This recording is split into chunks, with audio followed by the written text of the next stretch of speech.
On est samedi le 6 juillet. Bienvenue en prenant votre café. Regardez le beau décor. Je suis à Hammamet, une station balnéaire. D'après ce que j'ai compris, c'est le gouvernement tunisien qui avait décidé à un moment donné qui était pour avoir du tourisme dans ce coin-ci. Je pense que ça n'a pas pogné autant. C'est une très, très belle place. Donc, on a fait, c'est à peu près, c'est pas loin de Tunis, où ce qu'on était, à peu près 90 km, sauf que ça prend 2 heures parce qu'il n'y a pas vraiment d'autoroute. Les autoroutes étaient jamais. Et pour me rendre ici, ben j'ai pris Waze, puis moi, j'aime ça, me promener dans les campagnes. Donc, c'est exactement ce que j'ai fait. Donc, on s'est promené dans les campagnes. J'ai vu beaucoup de places d'olives, quelques vignobles. On n'a pas vu de place touristes, c'est des grandes entreprises qui font de l'huile d'olive ici, en tout cas ce que j'ai vu. Donc, ça fait partie des plans demain pour essayer d'en voir, mais ça se peut qu'on n'en voit pas parce que ça va être le dimanche, qu'on ne peut pas rentrer. Mais c'est pas grave, c'est le fun de voir des arbres différents. J'ai vu aussi, j'ai découvert des dattiers. Vous voyez ce qui est en arrière de moi, là? Ça, c'est un dattier, un palmier dattier. Donc, il n'y en a pas de date dedans en ce moment. Mais j'ai découvert ça. Grâce à ChatGPT, j'utilise beaucoup ChatGPT pour m'identifier des fleurs et aussi être capable de dialoguer. Parce que si je veux dire une phrase en arabe, bien, je demande à Chat de me le traduire. Donc, je l'utilise beaucoup. C'est la fête à mon fils aujourd'hui. Il y a 20... Attendez un peu, il est né en 2003. 2003, on est en 2024. Il y a 21 ans. Il y avait 20 ans. Je pensais qu'il y avait 21. Ça fait depuis le temps que je dis qu'il y a 21 ans. Bonne fête, mon Alexis. Ah, on parle beaucoup des influenceurs imposteurs dans le Journal de Montréal. Hein? Il y a ceux qui vendent des cossins.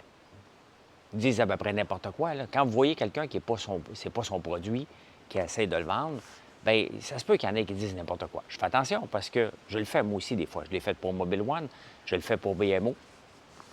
Mais je me considère qualifié dans ce que je fais et je fais des montages. Ça ne fait pas un placement de produit facile parce que, pour un exemple, faire Mobile One ou BMO, on parle de mois de travail lorsqu'on soumet le concept. Il y a beaucoup d'influenceurs qui m'approchent. Regardez avec le shampoing revitalisant qu'on a. Regardez-moi une bouteille, moi, de faire un statut. Ça, j'ai un peu de misère. Je ne le ferai jamais. Je ne fais pas de commandite, je ne fais pas d'influenceur. Qui d'autre que moi? Hein? J'ai mes cheveux. Hein? J'ai un reach. Bon, là, ils sont mal peignés, mais pas tant. J'ai un reach, donc pourquoi j'irais voir des influenceurs quand j'ai tout ce qu'il faut? Vous allez me dire, oui, mais tu l'as bâti. Bien, c'est ça. Lorsqu'on veut avoir du succès en affaires aussi, il faut le bâtir, son réseau, avant de se lancer en affaires souvent. On oublie souvent cette partie-là. Ah, moi, me lancer, bon, je me suis lancé avec un commerce en ligne, je vais m'ouvrir une page web ou une page Facebook. Faut peut-être, ça, c'est le genre de choses qu'il faut que tu fasses en amont pour ne pas avoir utilisé des influenceurs de bas niveau. Hein? Il y a une compagnie là, qui vient d'avoir 750 000 du gouvernement justement pour aller chercher des micro-influenceurs, des nano-influenceurs, ceux qui ont moins de 10 000. Mais tu sais, c'est de vendre des cossins. À un moment donné, il faut que tu vendes une histoire et c'est ce que je fais à tous les jours. Des influenceurs qui me tapent le plus sur les nerfs, mais littéralement. Ah, vous pouvez y aller? Oui. Bonne journée. Des influenceurs qui me tapent le plus sur les nerfs et ceux qui devraient être encadrés, c'est ceux qui vendent la formation. C'est ceux-là les plus dangereux. Ceux-là vous font accroire qu'ils vont vous vendre une recette parfaite d'entrepreneuriat alors qu'ils n'ont jamais été en affaires. N'y croyez pas, n'embarquez pas là-dedans. Je vous en parle à tous les jours parce que je suis abonné à certains comptes juste pour voir leur stupidité, tout simplement. Fait que n'embarquez pas là-dedans. Vous allez vous faire avoir de 5 000, vous faire avoir par un shampoing, quelqu'un qui vous dit que votre shampoing va vous faire pousser les cheveux ou n'importe quoi alors qu'il ne l'a pas testé, qu'il ne l'a pas vérifié. Qu'il l'utilise même pas lui-même. Ça, c'est de la bullshit. Mais de vous faire avoir, regardez, suivez-moi, je vais vous montrer comment faire 5000 parce que moi, je le sais, parce que moi, j'ai été aux États-Unis suivre les plus grands formateurs. Vous allez vous faire avoir. Et c'est ceux-là, c'est des dangers publics parce que ces gens-là forment des formateurs pour avoir des formateurs. C'est du Ponzi scheme, ça ne devrait même pas exister. C'est complètement débile. Hein? Ça, là, vous allez perdre votre argent. Puis les gens embarquent. Pourquoi? Parce qu'on cherche la recette facile pour faire de l'argent. La même chose en bourse. Hein? La même chose en bourse. On m'en parlait tantôt de la bourse par rapport au gestionnaire de fonds et le S&P 500. Vous savez, l'autre jour, je me suis fait avoir une pub sur X. Mais littéralement. Hein? Une fausse pub de la SAQ avec Roxane la banane. Elle était tellement bien faite, tellement cheap, hein? Mais bien faite, que j'ai embarqué, puis j'ai dit, c'est quoi ce niaisage-là? Bien, Simonac, pas plus tard qu'une semaine après, l'Agence de revenus du Canada a fait une pub avec les Mignons, aussi poche que ça, mais ça venait de l'Agence de revenus du Canada. Hein? On a SAQ qui a fait une pub avec les bouteilles d'ici. Donc, les gestionnaires de pubs, là, ceux qui font des pubs pour le gouvernement, ils veulent tellement sortir du lot, être cool, hein, être viral sur les réseaux sociaux, que finalement, ils font de la merde, tout simplement. Donc, ils ont été obligés de l'enlever. C'était pour rappeler aux parents pour l'allocation pour enfants quelque chose. Donc, ils ont parlé comme une bande de débiles profonds, même pas légers, profonds. Et finalement, ça a mal tourné. Donc, nos gouvernements nous prennent pour des imbéciles. Ils font affaire avec des firmes imbéciles parce qu'ils ont trop d'argent pour faire des pubs, tout simplement. Une bande d'imbéciles, tout simplement. Fait que, oui, je me suis fait avoir. On va se faire avoir souvent par des parodies parce qu'on ne parle même pas de deepfake ici. On parle d'incompétence, tout simplement. De nous prendre pour des imbéciles. Vous savez qu'on a un café froid. Et je regarde les tendances. Pourquoi j'ai décidé de lancer un café froid? Bien, parce que ça faisait longtemps que j'en faisais. Et on a l'équipement pour le faire. Ça nous prend de l'azote liquide. Et un petit aparté par rapport à l'azote liquide. Je viens de lire les journaux et vous savez, bon, on peut avoir l'aide médicale à mourir. Et il y a un gars qui a vu une opportunité. C'est un pod où ce que tu rentres un code, tu veux mourir, mettons. Là. Tu rentres un code, mais c'est seulement sous approbation médicale. Là. Un nouveau bidule que tu rentres ton code est de l'azote liquide qui est shooté là-dedans. Un peu sauvage, là, mais l'azote liquide, ça enlève l'oxygène. Donc, ça nous permet d'avoir des cafés infusés à froid en canette. Et vous aimez ça parce que le marché est assez intéressant. Là. Le marché, depuis 2017, est passé de 27 à 38 Chez Starbucks, 60 des cafés vendus, ce sont des cafés froids. Pas tout le temps des cafés infusés à froid parce qu'il y a une différence. Hein. Le café infusé à froid, j'ai eu une poussière dans l'œil. Le café infusé à froid, c'est un café qui n'est pas chauffé et refroidi. Hein. On le fait macérer presque, le café, à l'eau à température ambiante, de l'eau de source qu'on utilise. Et après 18-24 heures à peu près, on le filtre plusieurs fois. Ce qui fait que c'est un café qui n'a pas d'acidité, qui est très, très doux, mais c'est un marché qui est en pleine croissance. La génération X et millennial, entre autres, en boivent beaucoup. Je vois beaucoup, beaucoup de vidéos sur les réseaux sociaux. Donc, c'est vraiment de plus en plus à la mode, tellement que Nescafé et Keurig vont venir avec des machines. Donc, Nescafé, vous allez pouvoir avoir votre café infusé à froid Nescafé comme les gens boivent ici en Afrique, au Moyen-Orient, beaucoup. On a moins de Nescafé, mais Keurig s'en vient avec une nouvelle machine. Je peux déjà vous dire que cette machine-là va faire patate. Ça ne marchera pas. Les machines de boissons sur le comptoir, il y avait déjà Coca-Cola qui s'est essayé avec une machine. Ça n'a pas duré longtemps. Ça prenait... ça coûtait 1,5 $ faire un café, avoir une liqueur douce à la maison. Et ça prenait une éternité, puis la machine faisait du bruit. Donc, SodaStream fait très bien ça. Tu le mets dedans. Mais peut-être ça va marcher, peut-être ça ne va pas marcher, mais il reste que pour avoir un café infusé à froid qui est de qualité, c'est le temps. Tu le fais infuser à froid et ça prend 18 à 24 heures. C'est ce qu'on fait. Donc, on est dans la tendance du moment. On va faire une boîte éventuellement à 6 packs. En ce moment, on le vend à l'unité. Mais c'est ça, hein? Le fait que je lis les journaux pour enregistrer le podcast ici à tous les jours me donne ce jus-là, me donne ces tendances-là pour dire « Hey, on est dans la bonne direction » ou ça me permet de lancer des nouveaux produits pour voir, bien, être tendance et surtout, si j'aime ça. Si j'en prends pas de café infusé à froid, je ne peux pas vous le faire, tout simplement. Donc, voilà. Est-ce que l'âge de Joe Biden est un problème? Joe Biden n'arrête pas de dire que c'est pas un problème, qu'il est aussi sharp, puis c'est lui qui va régler les problèmes avec l'OTAN, puis toute la patente, puis la paix dans le monde. Joe Biden, cette semaine, s'est dit qu'il était le frais. Il a dit ça. Je suis vice-président américain noir. Il est une femme. Il est complètement mêlé. Qui travaille pour un président américain noir. Là, tu sais, quand tu es rendu là, il ne faut pas lui demander à lui, hein, est-ce que l'âge est un problème? Nous, on le sait. Si on en parle, c'est que c'est devenu un problème, tout simplement. Et avoir une personne qui n'est pas apte mentalement, oubliez le bouton de la bombe nucléaire, c'est le monde capote, c'est lui qui peut peser sur le piton, c'est pas ça. C'est qu'il n'y a pas de crédibilité autour du monde, mais du tout, qui peut avoir de la crédibilité pour continuer à faire... OK. Ouais. Bonjour. Bonjour. qui peut faire, ben écoute, on vit dans le vrai monde, hein, fait qu'il faut que je me tasse. Qui peut avoir de la crédibilité autour du monde. Il n'y a pas personne, tout le monde le sait maintenant, qui en perd des bouts. Donc, c'est pas lui, c'est plus à lui de décider. J'espère que les voteurs démocrates vont le tasser de là parce que ça n'a aucun bon sens. Mais, pendant ce temps-là qu'on se demande si Joe Biden est trop vieux ou pas assez vieux, dans notre chère ville de Montréal, notre mairesse, qui choisit ce qui est bon pour elle, donc un campement d'occupation. Ils ont défait le campement pro-palestinien au Square Victoria. Ça a pris du temps. Il a fallu que François Bonnardel vienne rajouter de l'huile sur le feu pour lui dire, écoute, ça n'a pas de bon sens qu'on permette ça. Le service d'incendie de la Ville de Montréal n'a pas pu rentrer. Et là, si le service d'incendie de la Ville de Montréal ne peut pas donner d'étiquette, ça impacte la ville, notre mairesse. Donc là, ça a été fait. Elle en a profité pour planter McGill. Elle dit, moi, ce qui se passe, ça, c'est un terrain public, le Square Victoria. Si c'est un terrain public, pourquoi tu l'as laissé pendant des semaines? La liberté d'expression, oubliez ça, c'est une occupation. Hein? Puis on peut voir comment elle était incompétente. Puis elle dit, bien, François Bonnardel, va te promener dans les patates, puis McGill, bien, ils ont choisi la voie des tribunaux, bien, c'est leur faute. Hein? Le service d'incendie, la police de Montréal, s'il y a une occupation chez nous, j'aimerais ça qu'on voit si la mairesse laisserait des gens camper sur son terrain. Qu'est-ce qu'elle ferait? C'est exactement ce qui se passe à McGill. Hein? Est-ce qu'elle le laisserait faire pour la sécurité de ses enfants, pour la sécurité? Hein? Bien, c'est ça la Ville de Montréal.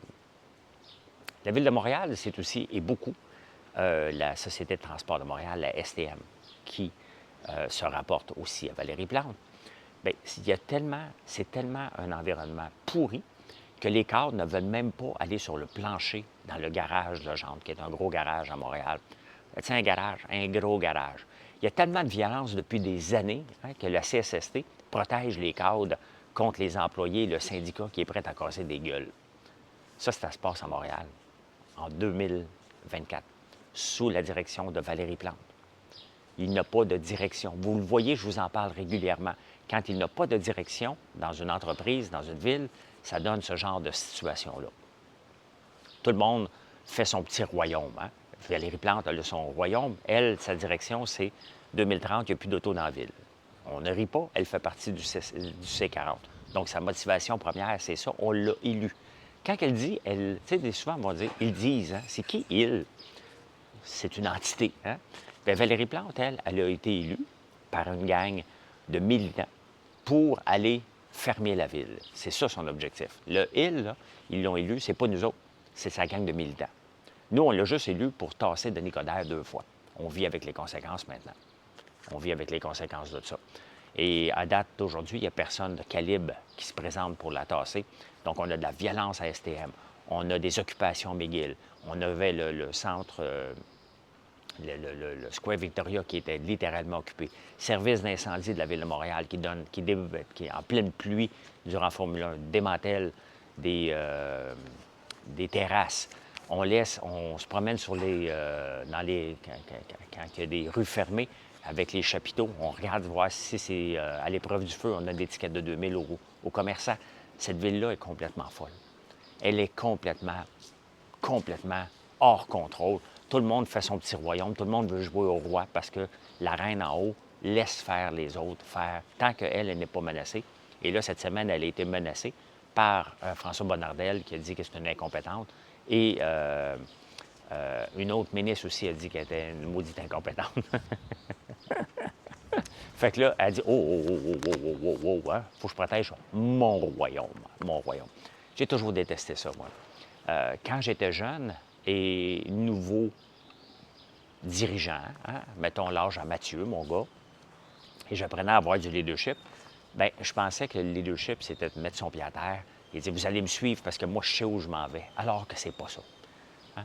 Le leadership, c'est de regrouper des gens compétents et de les amener avec des divergences d'opinion, les amener vers un but commun. Quel est le but commun? Bien, dans notre cas ici, c'est les contribuables. Avoir une belle ville, une ville qui est propre, qui est sécuritaire.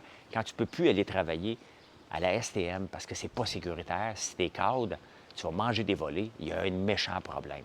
Pendant ce temps-là, on leur donne des millions à ces gens-là. C'est ça. En finance, en finance, en finance, en finance. La bourse était fermée cette semaine un peu. Du mercredi, jeudi. C'était fermé pour la fête des États-Unis. Hier, c'était tranquille. Au vendredi, la bourse de Toronto, elle a planté. La bourse de New York, elle a monté. Pourquoi la bourse de New York a monté encore? Très simple. Le taux de chômage augmente, donc on s'attend. Les États-Unis s'attendent. La bourse, elle est drivée en ce moment par une attente interminable de est-ce qu'on va baisser les taux d'intérêt. Donc, tant que les taux d'intérêt, il y a un espoir de faire baisser, bien, les gens achètent, puis après ça, ils revendent parce qu'ils n'annoncent pas tout de suite. Donc, il y a beaucoup de yo-yo qui est fait avec un espoir d'avoir des taux d'intérêt plus bas, donc rendre les placements à la bourse plus attrayants. En parlant de l'accès à la bourse, le placement à la bourse, incroyable Tesla. Tesla, c'est le titre yo-yo par excellence, comme faisait Apple à ses débuts. Je me souviens, là, en 2000, papa, c'était pas au début, là, mais du monde achetait Apple, puis Apple swingait beaucoup. Tesla n'a pas eu une bonne année au point de vue vente d'auto.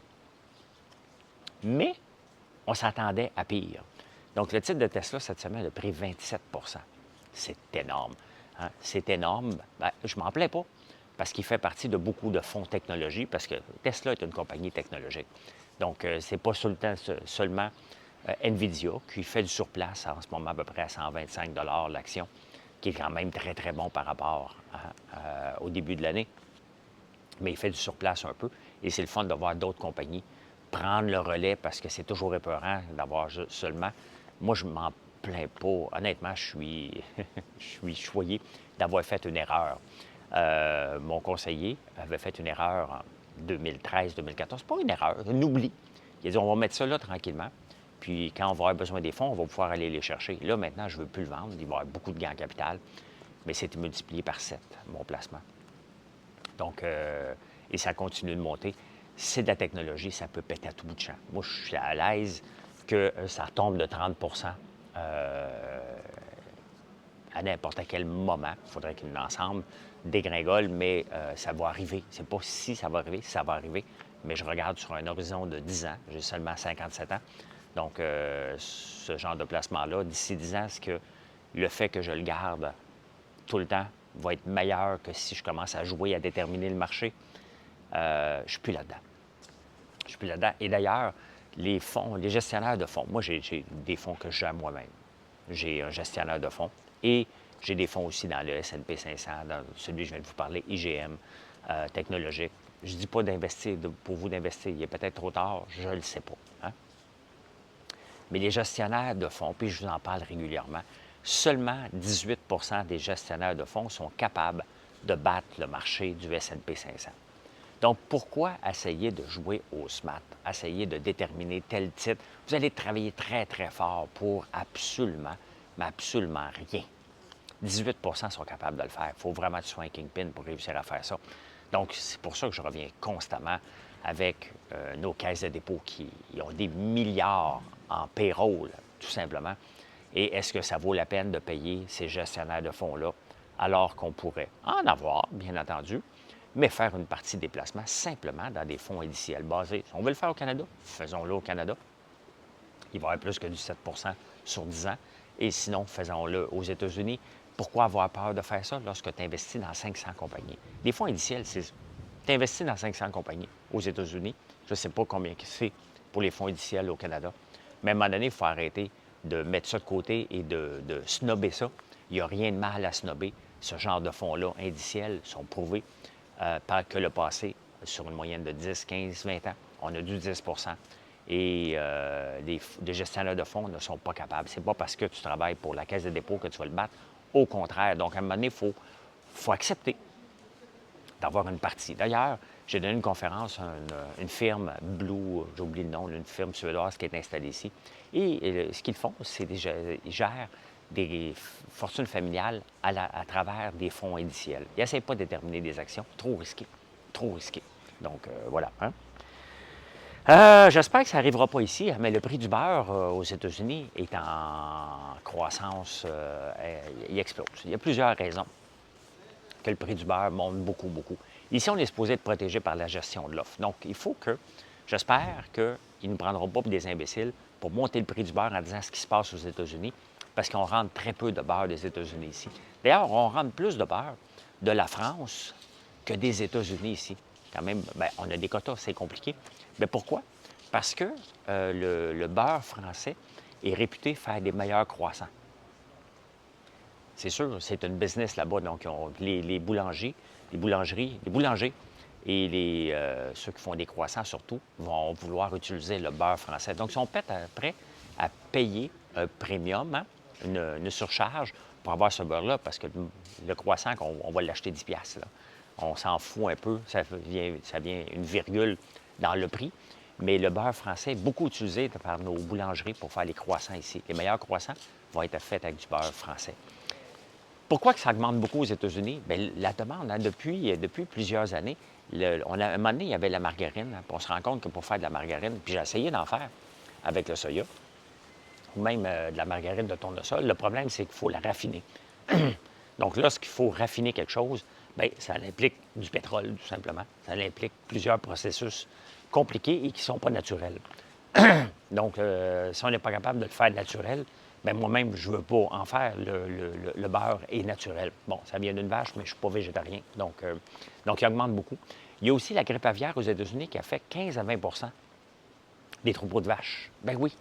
Il y en a qui ont laissé passer le lait. Il y a des traces de grippe aviaire dans le lait américain qui n'affectent pas l'humain, mais est-ce que c'est sécuritaire de le laisser passer? Donc, il y a des fermes qui sont affectées par ça.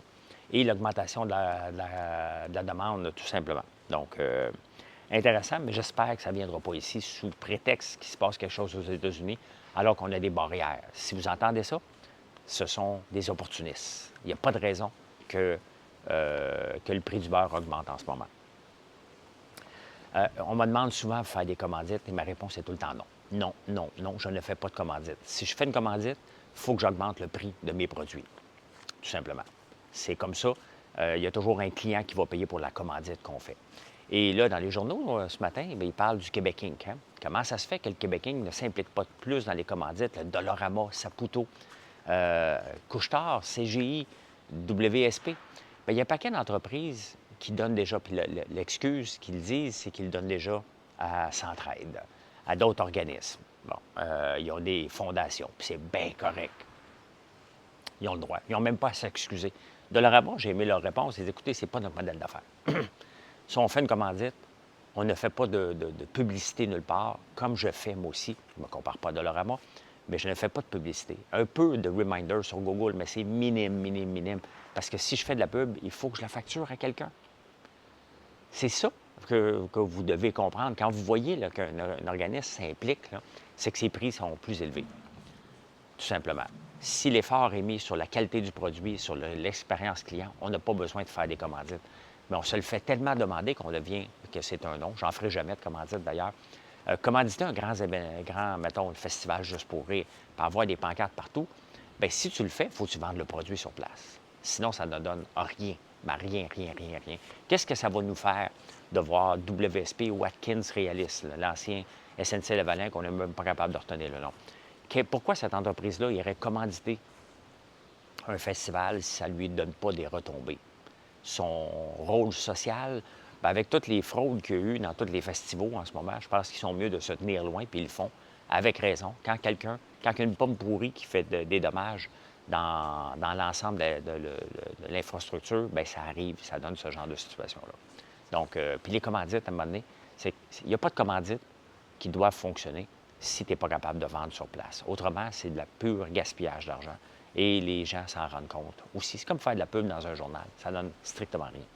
Et en terminant, si vous aviez pensé d'aller en Australie faire un cuddle à un koala, on a vu Taylor Swift, on a vu Poutine le faire. On en voit plusieurs et maintenant, c'est interdit. Parce que le koala n'a pas peur de nous. Le problème, c'est que ça le stresse. Bien, ils ont déterminé ça. Fait que fini de prendre un koala dans tes bras. Tu vas pouvoir le regarder de proche, mais pas le prendre dans tes bras. C'est ça qui se passe. Bien, passez un excellent samedi. Merci d'être là. Je vais appeler mon fils tantôt pour lui souhaiter bonne fête. Et je vous souhaite une excellente journée. Nous, aujourd'hui, c'est tranquille. C'est la plage.